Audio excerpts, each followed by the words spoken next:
할렐루야. 우리 옆 사람과 인사하겠습니다. 옆 사람의 얼굴을 보면서 하나님만 더욱 의지합시다. 인사하겠습니다. 하나님만 더욱 의지합시다.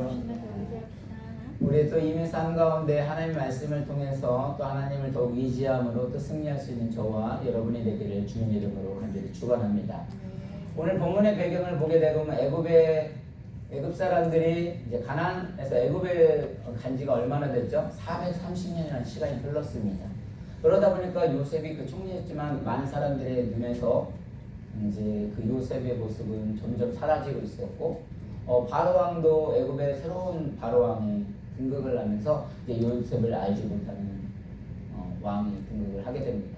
근데 요셉이 그 애굽에 왔을 때는 원래 가족이 몇 명 있었죠? 70명이었습니다. 근데 430명이라는 시간이 지나면서 장정만 60만이라는 대군이 이루어지게 됩니다.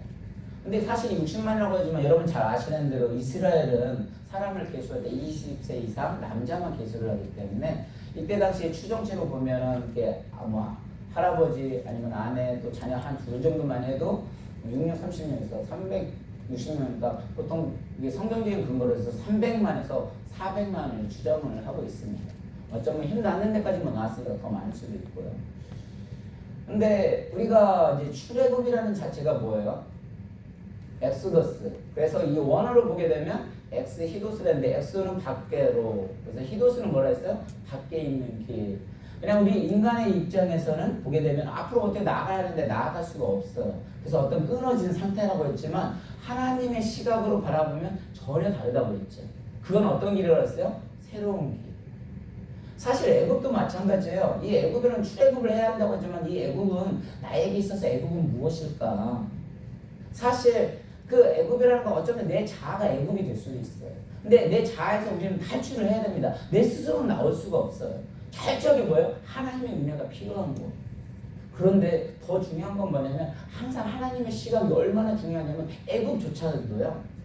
이 430년 동안 이스라엘 백성들을 번성하고 강하게 하고 부하게 함으로 흥성케했던 것처럼 사실 애굽이 우리가 힘들다 내가 탈출해야 하는 곳이지만 거기서도 하나님을 붙들면 하나님 역사는 계속해서 증거되고 있었어요. 왜냐하면 그 가운데 힘들고 고통과 핍박이 있었지만 그들은 그거를 통해서 더 성장할 수 있는 계기가 되는 거예요. 그러니까 우리가 나의 애굽은 꼭 탈출해야만 한다고 생각을 하지만 그 가운데도 뭐예요? 하나님이 역사하고 있는 거예요. 지금까지 우리가 고통과 어려움이 있었다면 그 가운데 하나님 붙들면 하나님 거기서도 뭐예요? 같이 역사하는 그게 사실 더 중요한 거거든요. 그러면서 오늘 본문은 이제 2장 1절에서 이렇게 시작을 하죠. 같이 한번 있습니다. 시작. 레위 가족 중 한 사람이 가서 레위 여자에게 장가들어. 이 레위라는 지파가 아주 중요한 거예요. 여러분 그 레위가 누구예요? 요셉의 셋째 아들이었어요. 근데 요셉이 죽을 때 야곱이 죽을 때 그 둘째 아들 그 시몬과 레위 지파를 축복을 할 때 어떠냐? 그들은 흩어진다고 했었거든요. 성격도 불같고 애들도 막 근데 별로 안 좋아가지고 흩어질 거라고 했는데 정말 이 시몬 지파는 그 야곱의 말대로 정말 흩어져버리고 사라져 버렸는데 이 레위 지파는 하나님을 붙들므로 말미암아 어떤 지파가 되어버렸어요? 하나님을 섬기는 그 제사를 섬기는 아주 중요한 지파가 되어버렸어요. 오늘날 우리가 계속해서 지금 말씀을 보고 있는 게 에스겔 말씀이거든요. 에스겔 말씀에서도 어떠한 내용이 있나요? 생명과 죽음의 길은 부모에게 달려있는 게 아니다. 누구에게 나의 책임이 있다. 그것을 아는 것이 중요하다고 그랬어요. 왜냐하면 그 부모의 핑계를 대고 어떤 상황을 핑계게 되면 자꾸 절망하고 넘어질 수밖에 없어요. 하나님이 우리에게 계속해서 말씀하는 건 왜 말씀을 한다고 했어요? 너무도 사랑하기 때문에. 부모가 자녀들에게 계속 말하는 건 잔소리하는 거는 내가 안 들으려고 해서 그게 잔소리지 사실 부모가 계속 말하는 건 사랑하기 때문에 말하는 거거든요. 하나님께서 우리에게 계속 말하는 그 말씀을 붙들고 나아가게 되면 사실 그 조상의 어떤 환경의 핑계보다 하나님의 은혜가 더 크기 때문에 하나님으로 말미암아 일어날 수 있을 줄로 믿습니다. 그래서 레위 지파가 지금 그 하나님을 붙들었기 때문에 이 하나님 앞에 쓰이고 있는 거예요. 근데 이때 당시가 얼마나 중요한 시기였어요. 아기를 지금 이 레위 가족 사실 레위 한 사람인데 우리는 누군지 알고 있죠. 이게 어차피 그 출애굽기 6장 넘어가면 다 나오거든요. 그 아브라함이 누구에게 레위 여자에게 간 거예요? 요게벳한테 가가지고 누구를 낳는 거예요? 사실 이제 모세를 낳잖아요. 그런데 어쨌든 여기에서도 시가를 좀 중요하게 바라볼 것은 왜 이름이 안 나와 있어요? 지금은 어떤 부모의 입장도 대단하지만 하나님의 시각으로 바라보는 거예요. 이것도 아직은 하나님의 시각. 그러니까 이름은 드러나지 않고 레이가 진짜 한 사람이 가서 레이 여자의 장가들어라고 시작을 하고 있습니다. 그러면서 어쨌든 지금 아기를 이제 낳는데요. 이 아기를 낳으면 어떻게 되냐면 강가에 이제 버리라고 해요. 근데 왜 이런 일이 벌어졌어요? 우리 1장 22절 한번 보겠습니다. 같이 읽습니다. 시작. 그러므로 바로가 그의 모든 백성에게 명령하여 이르되 아들이 태어나거든 너희는 그를 나일강에 던지고 딸이거든 살려두라 하였더라. 바로가 뭐랬냐면 그 모든 백성에게 명령을 했다고 해요. 사실 모든 백성에게 명령하지는 않았었어요. 제일 처음부터 이렇게 되지는 않았었어요. 이 세상의 권력도요. 보게 되면 1장 9절을 한번 먼저 읽어볼까요? 같이 있습니다. 시작. 그가 그 백성에 이르되 이 백성 이스라엘 자손이 우리보다 많고 강하도다. 이스라엘 백성에게만 말을 한 거거든요. 이 사람이 자꾸 강아지고 뭐하고 하니까 이 백성들을 자꾸 쪼이고 뭐하고 있었어요. 근데 이제 이 백성들을 자꾸 쪼이고 압력을 가한데도 불구하고 이 백성들이 어떻게 돼요? 자꾸 강하고 봉성하고 흥해지니까 이제는 도저히 어떻게 돼요? 15절에 보면은 히브리 3파 19라는 사람과 부하라는 3파들까지 이제 명령해서 불러다가 어떻게 그들을 강압적으로 불러요. 아이들 낳으면 죽여라. 사냥하면 죽이고 여자애는 살려줘라. 그러니까 이제 그래도 불구하고 이 3파들이 어떻게 되냐면 그 정말 세상의 권력을 두려워하지 않냐고 그 애굽 왕이 바로 왕을 두려워하지 않고 하나님을 두려워함으로 하나님을 경외함으로 어떻게 해서 그 생명을 살려놨어요. 그러니까 이제 22절에 어떻게 했으면 뭐라고 했습니까? 그러므로 바로가 그의 모든 백성에게 명령하여 이르되 이 아들이 태어나거든 너희는 그날 나일강에 던지고 딸이거든 살려두라 하였더라. 모든 백성에게 이제 안 되겠다. 이스라엘 애굽 전체의 모든 백성이 명령을 해가지고 아들이 태어나면 그 아들은 나일강에 던지라는 거예요. 사실 나일강은 어떤 곳이에요? 아주 풍성함의 상징이고요. 또 나일강은 어떤 그 아프리카의 정말 먹여 살리는 곳이고, 완전 그 풍요의 신이기도 하고, 이 나일강이 너희들이 믿고 있는 하나님보다 훨씬 강하다고 지금 말을 하고 있는 거예요. 던지라는 건 그냥 단지 그런 의미가 아니라 너희들보다 우리의 권력이 더 세다. 나일강에 그래서 던지라는 그런 의미를 가지고 있죠. 오늘날 세상은 너희 자녀들을 우리 나일강에 던지라고 막 얘기를 하고 있어요. 세상의 권력에 힘에 너희들보다 우위라고 말하고 있어요. 그런데 진짜 믿음의 사람들 그러지 않아요. 중요합니다. 이제 보면 뭐라고 하냐면 2장 2절 계속 읽어보겠습니다. 시작. 그 영자가 임신하여 아들을 낳으니 그가 잘생긴 것을 보고 석 달 동안 그를 숨겼으니 이제 요게에서 임신을 해가지고 아들을 낳았어요. 사실 아들은 이제 말 그대로 모세죠. 근데 그가 잘생긴 것을 보고 석 달 동안 그를 숨겼대요. 어떤 걸 보고? 잘생긴 걸 보고. 모세가 잘생겼으면 얼마나 잘생겼을까. 그런데 뭐라고 해요? 고슴도치도 자기 새끼는 예쁘다고 하죠. 그러면 와 잘생겼다. 잘생긴 기준이 뭔지는 모르겠지만 이 잘생긴 기준도 하나님의 기준과 우리의 기준도 뭐 다르죠. 요즘에 연예인들처럼 정말 예쁘고 그러면 살려두고 그렇지 않으면 죽이고 여자가 임신 아들 낳으니 그가 잘생긴 거, 이 잘생겼다는 단어가요 원어로 찾아보게 되면 토부라는 단어를 쓰게 됩니다. 이 토부가 언제 쓰여질까요? 하나님이 창세기를 일장이면 창조서를 얘기를 했잖아요. 창세기를 할 때 신이 뭐예요? 우리 창세기 1장 3절 한번 볼까요? 그 다음에 3절 4절 있습니다. 시작. 하나님이 이르시되 빛이 있으라 하시니 빛이 있었고 빛이 하나님 보시기에 좋았더라. 그래서 제가 좋았더라 이 밑줄 쳐놨죠. 이 밑줄이 뭐냐면 토부라는 단어예요. 근데 이거 다 자세히 들을 수는 없지만 1장 3절부터 계속 읽어가다 보면 첫째 날이 빛을 받고 빛이 좋았더라. 둘째 날 하시기에 빛이 좋았더라. 셋째 날 좋았더라. 그리고 34절에 뭐냐면 하나님 지으신 그 모든 것을 보시기에 심히 좋았더라. 이 좋았더라가 어떤 단어였어요? 토부라는 단어였습니다. 그러니까 이 관점도요 창조의 관점으로 본 거예요. 그 마음을 주신 거죠. 그러니까 어떤 우리들의 잘생기고 훌륭하고 눈, 코, 입이 잘 제대로 되어나가지고 정상적인 아이네 그래서 잘생겼다가 아니라 하나님 보시기 심히 좋았던 것처럼 이거 하나님의 관점을 바라보니까 그 아들이 누구의 자녀인 거예요? 하나님의 자녀인 거예요. 자녀인 거예요.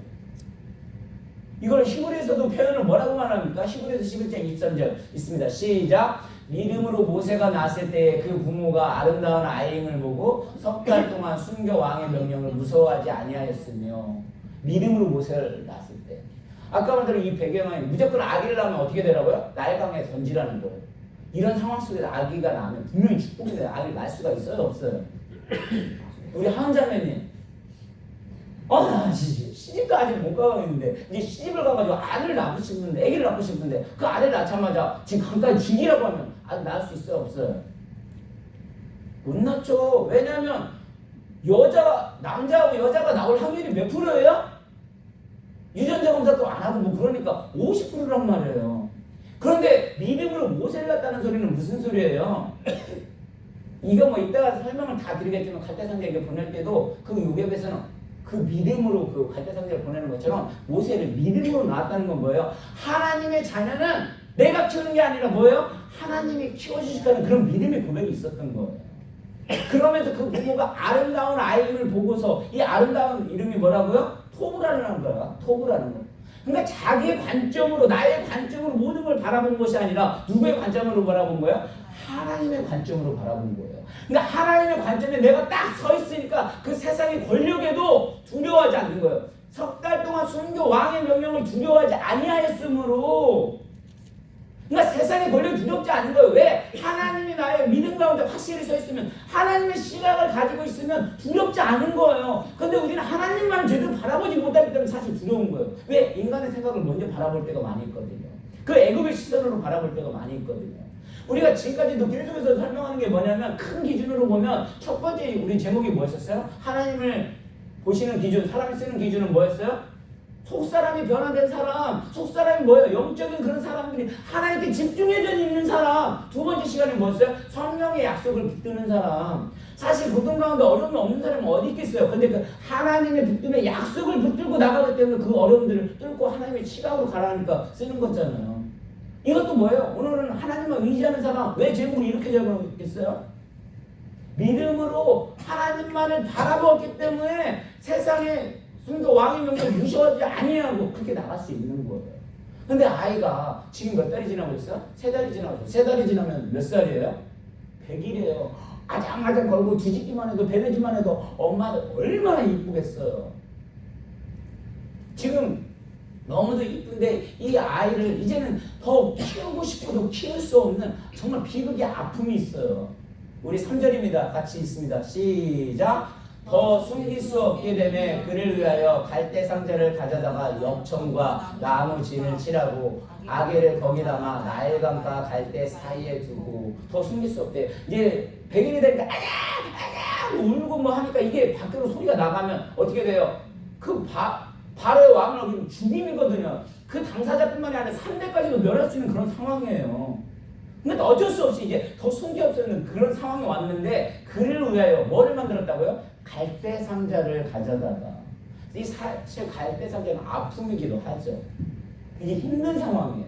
아기가 낳았으면 정말 축복이고 놀라운 은혜 가운데 있어야 하는데 이 아이를 보낼 수 없는 그 어미의 심이 얼마나 아프겠어요. 여러분 그 10여 년 전에 그 한동대 그 총장님이 와이프인 김영애 사모님이 갈대 상자라는 책을 썼어요. 아시죠? 지금도 제 책꽂이에 있거든요. 근데 그 내용 상당히 깊어요.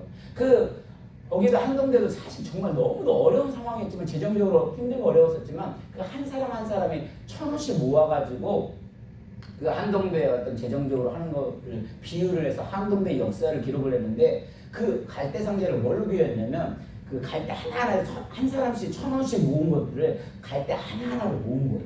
비유를 한 거예요. 갈대가 그렇게 뭉쳐가지고 갈대 상자로 비유를 해가지고 그 역사를 풀어가는데 사실 그 갈대 상자는 어떻게 보면 그들에게 보면 아픔인 거예요. 왜냐하면 절대 태어날 수 없는 그런 시기에 아기가 태어났어요.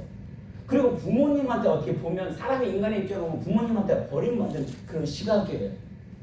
그리고 정말 그 아이를 그냥 보낼 수밖에 없는 세상에서 버림받아가지고 인간적인 눈으로 봤을 때는 얼마나 불쌍해. 그 강가에 흘러가는데 이 갈대 상자로 가니까 그냥 쉽게 말하면 뭐 키도 없죠. 강양도 없죠. 아무것도 어떻게 할 수가 없는 그런 상황이에요. 정말 비극의 아픔이에요. 근데 그 갈대 아픔이 흘러가는 데는 사실 누가 지켜보고 있었던 거예요? 누가 지키고 있었던 거예요? 하나님께서 지켜주고 계셨던 거거든요. 그 인생의 핸들을 하나님이 붙잡아 주신 거였거든요. 그러면서 그 한동대 그 어려움들을 하나님께서 붙잡아 줬다는 어떤 역사적인 글들을 남겨놓은 게 그 최후의 내용이에요. 근데 우리 인생도 마찬가지예요. 어쩌면 우리 교회도요, 정말 갈대 상자에서 어려움에 처했다고 해서 정말 두려움이, 저도 역시 정말 두렵거든요. 뭐 에어컨 하나 고장이 났는데 4천 5천 든다고 하는데 얼마나 두려움이 있겠어요. 그래도 그 마음에서 그 갈대 상자라는 것은 아까 말대로 그 갈대 상자를 운영해 주시는 분 누구예요? 하나님이시라는 것을 믿고 나아갈 때 우리는 뭐예요? 그 바로왕을 두려워하지 아니하고 나아갈 수 있는 겁니다. 그래서 그 생명을 어렵게 나는 그런 탄상이었었지만 정말 갈대상자는 때로는 아픔이고 비극이었지만 그 갈대상자는 또 하나의 하나님의 시각으로 바라보면 하나님이 조정하기 아주 좋은 시각이에요. 그리고 그 갈대상자를 통해서 구원의 손길을 하는 것처럼 또 그리스도의 어떤 그걸로도 구원을 하게 해요. 근데 이 갈대상자가 원래 단어를 찾아보게 되면 어떤 단어로 쓰여져요? 테바라는 단어로 쓰여집니다. 이 테바라는 단어가 언제 쓰여져요? 창세기 6장에서 9절까지 예, 노아했을 때 그 테바라는 단어가 구원의 방주거든요. 근데 이 갈대 상자가 뭐예요? 그 구원의 방주 역할을 똑같이 쓰여진 거예요. 그냥 크기만 다를 뿐이에요. 그에게 아픔이고 상처이고 정말 그 시대에 탄할 수 없는 그런 모든 버려진 사람의 시각으로 바라보는 그런 모습이었지만 하나님이 바라봤을 땐 구원의 시작이었고 역사의 시작이고 하나님이 일하시기 아주 좋은 시각이에요. 사실 우리들이 그러잖아요. 이스라엘 백성들이 왜 망하는가? 부모의 죄 때문에 환경 때문에 그렇게 핑계를 대게 되면 그들은 넘어질 수밖에 없고 그럴 수밖에 없어요. 그런데 그 가운데 하나님 계속해서 말씀하시는 이유가 뭐라고요? 정말 사랑하니까 하나님을 붙들으라고. 하나님을 붙들게 됐을 때 구원의 방주로 정말 그 예수님의 십자가 구원으로 또 쓰여지기도 하고요. 모세를 통해서 이 역사가 이스라엘 백성들이 살아나는 그런 역사적인 사건들이 일어나요. 그러니까 내가 보면 환경도 정말 힘들고 어려운 것 같지만 우리가 하나님의 시각에 붙들렸을 때는 하나님이 그때부터 역사한다는 거죠. 강한 사람은 절대 못 써요. 왜냐하면 강한 사람 자기가 잘나가지고 모든 것이 정말 모든 것이 승승장구하면 정말 하나님을 더 잘 섬기고 잘 될 것 같지만 자기가 잘나서 그런 줄 안다니까요. 근데 철저하게 부셔지고 깨어지고 바닥을 인생을 쳐본 사람들은 이게 정말 하나님이 하는 걸 알게 되는 거예요. 그러니까 하나님 붙드는 것이니까 그때부터 하나님 영광, 약한 자를 들어서 강한 자를 부끄럽게 한다고 하나님의 영광이 드러나기 시작하는 거예요. 계속해서 봅니다. 생명 걸고 그 아들을 보낼 수밖에 없는 마음이 얼마나 아팠겠어요. 그런데 2장 5절 어떻게 나옵니까? 시작. 바로의 딸이 목욕하러 나일강으로 내려오고 시녀들은 나일강가를 거닐 때에 그가 갈대 사이의 상자를 보고 시내를 보내어 가져다가 바로의 딸은 누구예요? 거기서 공중에서 자란 공주예요. 공중에서 뭐 시집을 갔는지 안 갔는지는 모르겠어요. 그런데 목욕하러 공중에서 그 궁중에서 살면 궁전에서 살면 목욕탕 없겠어요? 우리 이민생활하는데도 집만 조금만 뭐만 하면 수영장 다 가지고 있잖아요. 그 자체 안에 굳이 수영장 밖으로 안 가도 되잖아요. 바로의 딸이요 목욕하러 그냥 강으로 그날 또 내려와요. 그런데 원래 시녀들은 그 옆에 붙어가지고 공주가 되면 항상 보디가들은 어떻게 돼요? 그 옆에 붙어가지고 항상 지키잖아요. 그런데 또 그날따라 나일 강가를 거닐 때에 시녀들은 그 옆에서 있는 건 아니라 따로 나일 강가를 같이 거닐고 있었던 거예요. 옆에서. 근데 그가 갈대 사이의 상자를 보고 그가 누구예요? 공주가 갈대 사이의 상자를 보고 시녀들을 불러온 거죠. 만약에 시녀들이 먼저 갔으면 어떻게 됐을까요? 어쩌면 그냥 누군가를 내가 대통령을 후회하는데 폭발물이 뭔가 보이지 않는 게 있으면 어떻게 그냥 쳐버릴 수도 있어요. 그런데 그가 갈대 사이의 상자를 보고 먼저 봤단 말이에요. 이런 것들을 어떻게 다 우리는 그냥 세상 사람들 우연이라 어떤 복이다라고 말하지만 우리는 그렇게 말하지 않잖아요. 이게 뭐예요? 하나님의 시각으로 바라보는 눈이거든요. 그녀가 먼저 바라보므로 시녀를 보내어 가져다가 어떻게 됩니까? 계속해서 6절입니다. 시작. 열고 그 아기를 보니 아이가 우는지라 그가 그를 불쌍히 여기되 이는 히브리 사람의 아기로다. 열고 아이가 우는 거예요. 근데 그 마음에 뭐라고 했어요? 그를 불쌍히 여기되 하나님께서 그 마음을 뭐야? 움직여 주시는 거예요. 역사를 하시는 거예요. 불쌍해야 돼. 그 공주도 딱 생각을 하는 거죠. 아, 나에게 아기가 없으니까 또 불쌍히 여겨져서 이거 분명히 딱 보니까 히브리 사람 아기를 낳으면 죽인다고 하니까 이게 어쩔 수 없이 키우는구나. 저는 공주가 안 돼서 모르지만 만약에 공주가 하나님을 믿는 사람이었다면 이게 분명히 하나님이 보내주신 거라고 믿을 거예요. 근데 이 공주는 여인은 어떻게 생각을 했을까요? 나일강.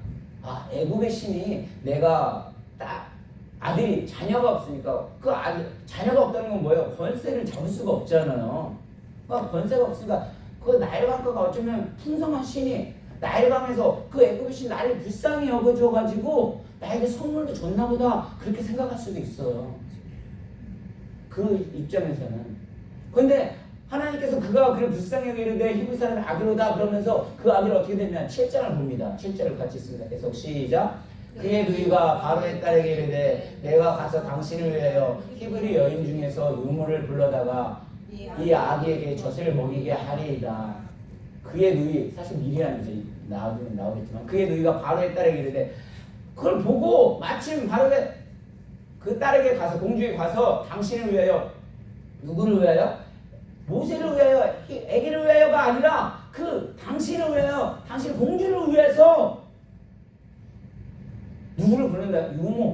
유모는 누구를 말하는 거야? 엄마를 불러준다는 거예요. 그래서 이 아이가 젖을 먹이니까 하니까 그러니까 뭐라고 말합니까? 8절입니다. 시작. 바로의 딸이 그에게 이르되 가라 하매 그 소녀가 그 아기의 어머니를 불러오니 이제 어머니를 불러온 거예요. 사실 이때부터 아기를 누가 키우는 거예요?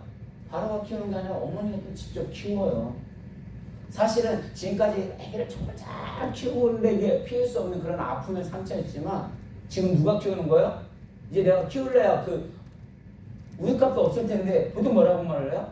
이제 바로가 그 궁전에서 다 그 몸을 대주면서 키워주고 있어요. 오늘날로 말하면 내가 공부를 해도 장학금을 다 대주면서 지금 공부를 하고 있는 거예요. 그러면서 9절입니다. 있습니다. 시작. 바로의 딸이 그에게 이르되 이 아기를 데려다가 나를 위하여 젖을 먹이라. 내가 그 삭슬 주리라. 여인이 아기를 데려다가 젖을 먹이리니. 그러니까 이 딸이 누구를 위해서? 나를 위해서 한다고 그래요.